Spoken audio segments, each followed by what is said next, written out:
त्यानंतर आता आपली 19 तारीख ते 27 तारखेपर्यंत एमएसटी सीईटी इंजिनिअरिंगची एमएसटी सीईटीचा पेपर होणार आहे. मध्ये 24 तारखेला 24 तारखेला पेपर नाहीये. तर आता 9 दिवस आपल्याकडे राहिले. 9 दिवसामध्ये काय केलं पाहिजे जेणेकरून आपला स्कोअर चांगला येईल. तर 9 दिवसामध्ये आपल्याला एवढं तर माहिती आहे की 150 क्वेश्चन आहेत. 150 क्वेश्चन मध्ये 50 केमिस्ट्री, 50 फिजिक्स आणि 50 मॅथमॅटिक्स म्हणजे गणित. तर 150 जरी क्वेश्चन असले तरी पण त्यांना इक्वल वेटेज नाहीये, कारण की 200 मार्कचा पेपर होणार आहे. त्याच्यामध्ये 100 मार्क जे आहेत ते एकट्या मॅथमॅटिक्सला आहेत आणि 50 मार्क आहेत ते फिजिक्स आणि केमिस्ट्रीला आहेत. म्हणजे याचा अर्थ आपल्याला कळायला पाहिजे की 9 दिवसामध्ये जास्तीत जास्त प्रेफरन्स आपल्याला मॅथमॅटिक्सला द्यायचा आहे. आणि 50 जे 2 मार्क आहे 100 मार्क जे फिजिक्स आणि केमिस्ट्रीला आहे, तर त्याच्यामध्ये आपल्याला जो तुमचा एकदम परफेक्ट सब्जेक्ट आहे फिजिक्स किंवा केमिस्ट्री, तर याला आपली जास्त वेळ द्यायचा आहे. आणि जो आता परफेक्ट सब्जेक्ट नाहीये तर त्याचे तुम्हाला जेवढं येत आहे तेवढं तुम्ही रिव्हिजन केली पाहिजे. म्हणजे आता 9 दिवस आहेत, तर 9 दिवसामध्ये तुम्हाला मिनिमम 5 दिवस तरी तुम्हाला मॅथमॅटिक्स बघायचं आहे. किमान 24 घंट्यामध्ये तुम्हाला 8 ते 10 घंटे तुम्ही किमान अभ्यास केला पाहिजे 9 दिवसामध्ये. आणि फिजिक्स आणि केमिस्ट्री दोन्ही सब्जेक्ट पैकी जे तुम्हाला चांगला सब्जेक्ट जमतो त्या सब्जेक्ट तुम्ही जास्तीत जास्त फोकस करा. आणि जो सब्जेक्ट तुम्हाला कमी जमतो फिजिक्स किंवा केमिस्ट्री पैकी, तर तो सब्जेक्ट फक्त तुम्हाला ज्या कन्सेप्ट येतात त्यालाच रिवाइज करा.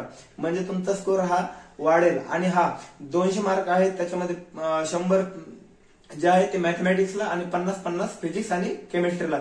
पण आपले हे पण लक्षात ठेवायचंय की 200 मार्क पैकी आपल्याला निगेटिव्ह मार्किंग नाहीये, जशी की जेई मेन्सला किंवा जेई ऍडव्हान्सला असते.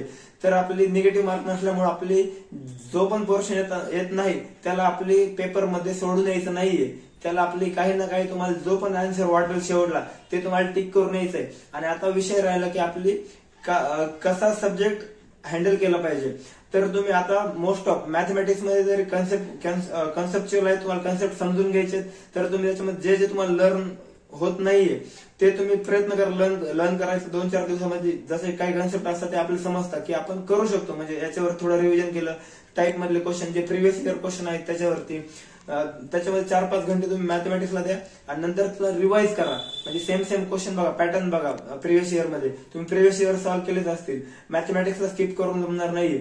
आणि फिजिक्स आणि केमिस्ट्रीमध्ये जर तुमचं मॅथमॅटिक्स चांगलं असेल तर ऑब्व्हियसली तुम्हाला फिजिक्स थोडंसं सोपं जाईलच, कारण की केमिस्ट्रीमध्ये तुम्हाला खूप सारा फॅक्च्युअल डाटा आणि अझम्पशन्स पण आहेत. त्या अझम्पशन आपल्या लक्षात राहत नाहीत. मोस्ट ऑफ ज्यांनी बायोलॉजीचा अभ्यास केला असेल, स्टडी केला असेल, त्यांच्या लक्षात राहतं. तर तुम्ही सध्या फोकस करा की आपल्याला जे येतं त्याचं जास्तीत जास्त रिवाइज कसं केलं जाईल. तुम्ही कुठून तर वन शॉट बघा, काही पण करा, प्रिव्हियस इयर बघा, सेम टाईपचे क्वेश्चन बघा.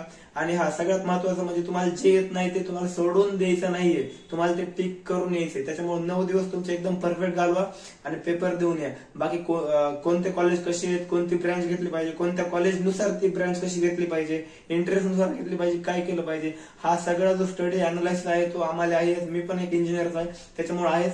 आणि बाकी राहिला विषय सब्जेक्टचा, तर मॅथमॅटिक्स करा आणि फिजिक्स आणि केमिस्ट्री याच्यामध्ये जो जमतो तो करा. हे राहिले मेन विषय.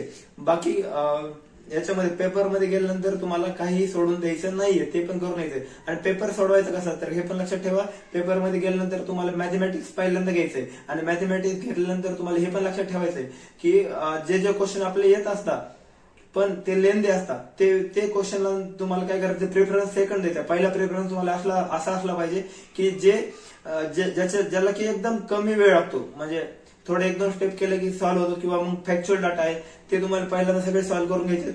नंतर तुम्हाला सेकंड राऊंड असा घ्यायचा की त्याला थोडासा वेळ लागतोय पण आपल्याला ते पूर्ण कम्प्लीट येतं हे आपल्याला माहिती असतं की हा क्वेश्चन आपल्याला येतो. ते सेकंड राऊंड मध्ये सॉल्व्ह करायचे. आणि थर्ड राऊंड मध्ये तुम्हाला जो किंवा थोडा क्रिटिकल वाटतो असे क्वेश्चन सॉल्व्ह करायचे. आणि राहिला विषय केमिस्ट्री, फिजिक्सला पण सेम तसंच. केमिस्ट्रीला मोस्ट ऑफ तुम्हाला ऍझम्पशन आणि फॅक्च्युअल डाटा आहे. तुम्हाला रिॲक्शन असेल एखादी की तुम्हाला थोडंसं क्रिटिकल थिंकिंग करावं लागेल. असे ते जे तुम्हाला क्रिटिकल थिंकिंग वाटतं ते तुम्ही एकदम शेवटला ठेवा. ज्याला तुम्हाला वाटतं येतं पण टाइम लागतो ते त्याच्या पहिले आणि सगळ्यात आधी हे ठेवा की तुम्हाला जे ऍक्च्युअल मध्ये येतं आणि त्याला टाइम काहीच लागत नाही असं. बाकी आमच्यासोबत राहा, तुम्हाला आम्ही पूर्ण गायडन्स करू. कोणतं कॉलेज घ्यायचं, कोणती ब्रँच घ्यायची, किती मार्क आलं, कोणतं कॉलेज तुम्हाला प्रिफरन्स टाकलं पाहिजे, सिटीनुसार कॉलेज टाकलं पाहिजे का कोणतं कॉलेज, किंवा कॉलेजचा प्रिफरन्स असेल, हे सगळं आम्ही तुम्हाला गायडन्स करू.